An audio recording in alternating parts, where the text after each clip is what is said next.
All right, y'all. Let's talk about how to keep more of the money you earn, right? You're making money. Now let's talk about some key ways to help you keep some more of that moolah that you've been working for.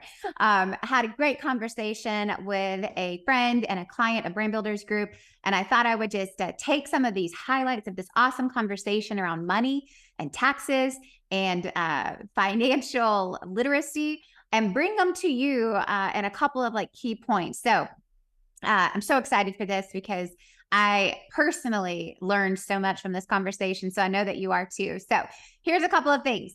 Uh, Financial literacy is a skill set that you must learn as a business owner and entrepreneur. That does not mean you have to do all of it. That does not mean you need to know everything, but it does mean that you have a responsibility to know enough that you can make good decisions for your business without just going, nope, I'm going to hand that over to the professionals, hope they do a great job, and none of it's my responsibility. That's not true. It is your responsibility. In fact, the number one reason that small businesses fail is a lack of funding. They run out of money.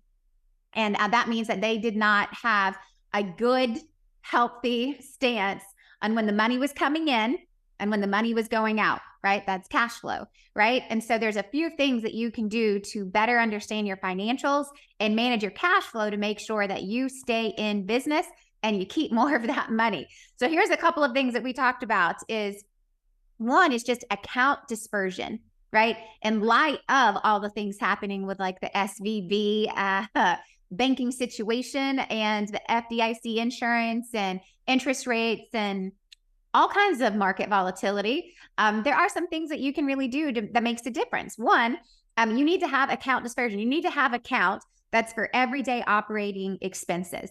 Then you have an account that is really your reserve. Used to, people would say keep 4 to 6 months of your operating expenses in a reserve account for emergency purposes, i.e. like COVID, the pandemic, right? If you didn't have that amount of money in reserve, you likely did not end the pandemic still in business. Today, however, people are suggesting 6 to 8 months. That's a lot of money that's not a part of your everyday operating cash flow. But that's a good necessary thing of going, you need that as that backup reserve, right? That emergency fund in the name or in the terms of Dave Ramsey.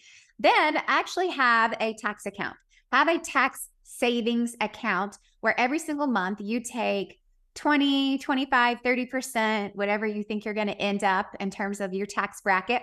Pull that out of your earnings every single month and stick it in a tax account so you're not surprised with a 6-figure plus bill at the end of a really successful year. And now you're going, whoa, we can't afford to pay that, right? Plan for it in advance. Now, this is not my money.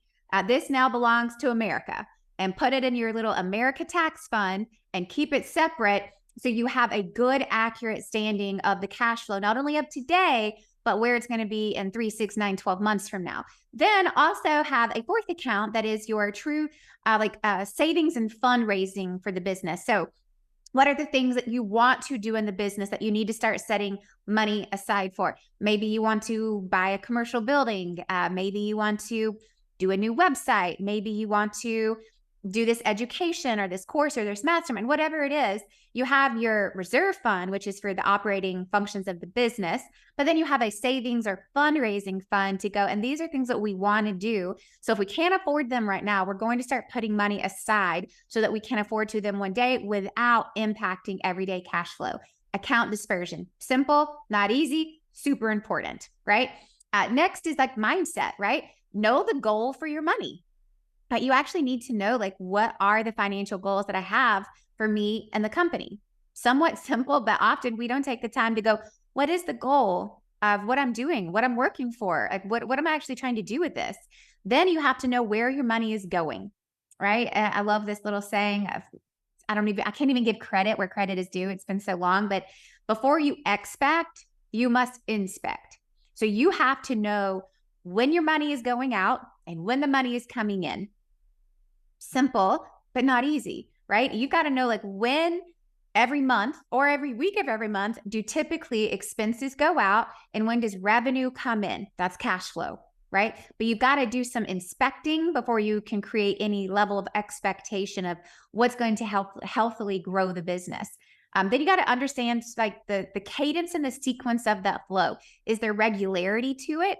Or do you work in seasons where there's a launch and then there's a long pause and a launch and a long pause? Are you in a recurring business model where there's that natural cadence where I can expect that, between the 15th and the 28th, most of all of my recurring payments come in during this time period. I make payroll on these dates, and that's when the money is going out on these periods. So some of it is just knowing the cadence and the flow of when the money comes and when the money goes based on the type of business that you have. Is it a recurring model? Is it a, buy one at a time kind of model? Is it a launch season model? What does that look like? And then last but not least, it's knowing how to save and reduce your tax liability. Okay, so that's the last thing I'm going to talk about somewhat quickly here. Here are 4 quick things that you should go and research. I am not a tax professional. I'm not a financial professional. I'm an entrepreneur. So these are just things that you should go and research on your own.